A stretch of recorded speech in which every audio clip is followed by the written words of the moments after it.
Topic चल रहा था वर्णमाला। देखिए हमने जो कल की क्लास में वर्णमाला के विषय में जो पढ़ा है पहले उसका रिवाइज करते हैं। देखिए हमने पढ़ा था वर्णमाला। वर्णमाला के दो भेद होते हैं, स्वर और व्यंजन।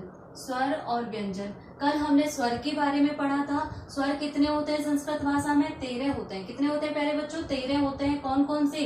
ए, आ, ई, उ, ऋषि, बड़ा ऋषि, री, ए, आई, ओ, औ। देखिए अब ये जो स्वर होता है, स्वर कैसा होता है प्यारे बच्चों? आश्रित नहीं होता। कैसा होता है? स्वतंत्र होता है। स्वर कैसा होता है?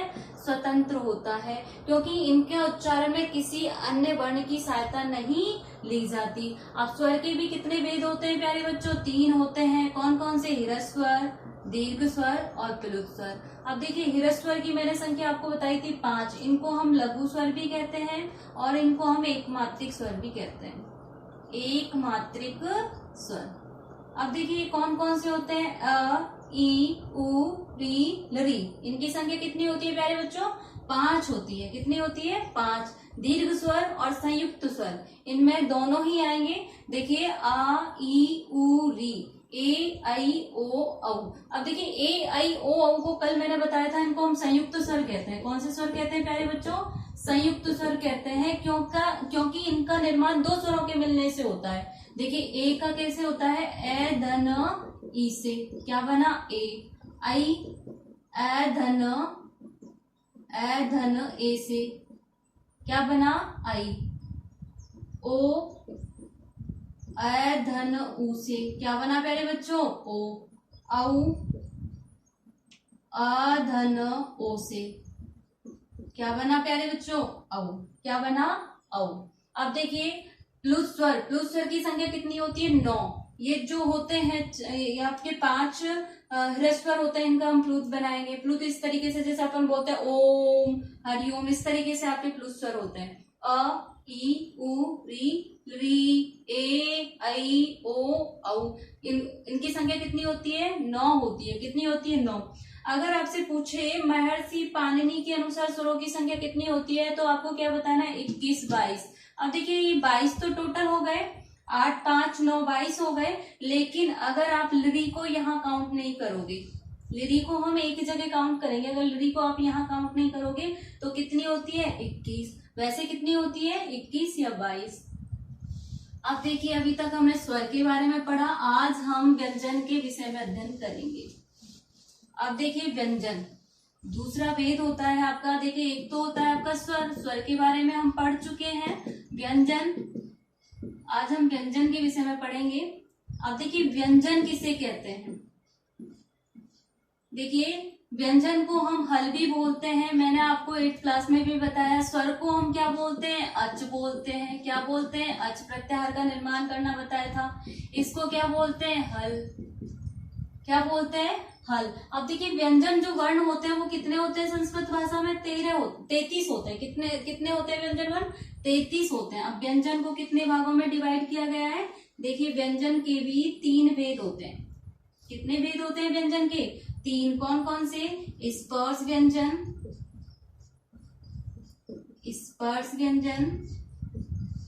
दूसरा होता है आपका अंतस्थ व्यंजन,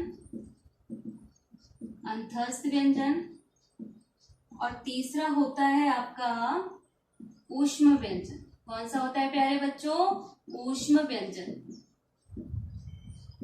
अब देखिए स्पर्श व्यंजन किसे कहते हैं? उच्चारण, जिनका उच्चारण मुख के परस्पर स्पर्श से होता है। स्पर्श से होता है, उन्हें क्या कहते हैं? हम स्पर्श व्यंजन कहते हैं। अब स्पर्श व्यंजन कौन कौन से होते हैं? क वर्ग, च वर्ग, ट वर्ग, त वर्ग और पै वर्ग। अब देखिए क वर्ग में 5 वर्ण होते हैं। क, ख, ग, घ, ण। च, छ, ज, झ, न। ट, ठ, ड, ढ, न। त, त, थ, द, ध, न, प, फ, ब, भ, म। अब देखिए 5 वर्ण क्या वर्ग के, 5 वर्ण आपके च वर्ग के, 5 वर्ण आपके ट वर्ग के, और 5 वर्ण ही आपके त वर्ग के, और 5 ही वर्ण आपके प वर्ग के। कितने हो गए प्यारे बच्चों? 25। अभी मैंने आपको बताया स्पर्श व्यंजनों की संख्या कितनी होती है? 25। कितनी होती है प्यारे बच्चों? 25। देखिए अंतस्थ व्यंजन जो होते हैं ये क्या कहलाते हैं? कौन से होते हैं अंतस्थ व्यंजन? उच्चारण, जिनके उच्चारण में मुख की प्राणवायु मुख के भीतर ही रहती है।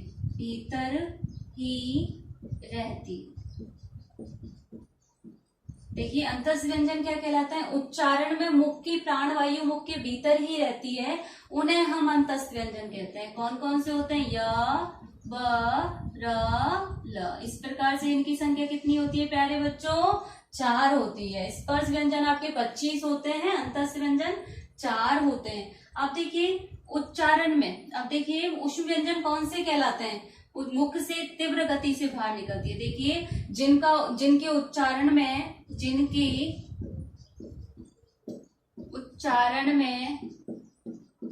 मुख से जो प्राणवायु है, मुख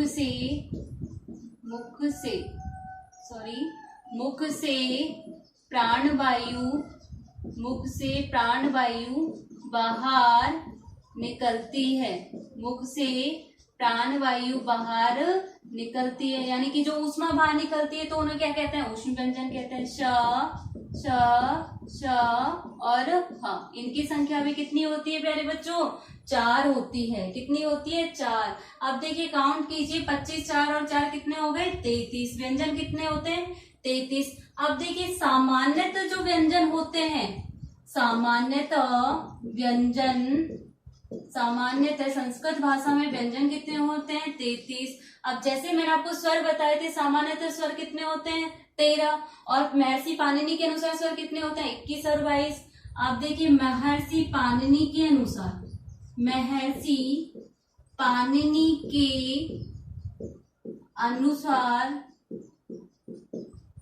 व्यंजनों की संख्या कितनी होती है प्यारे बच्चों? महर्षि पाणिनि के अनुसार जो व्यंजन वर्ण होते हैं वो होते हैं 42। कितने होते हैं प्यारे बच्चों?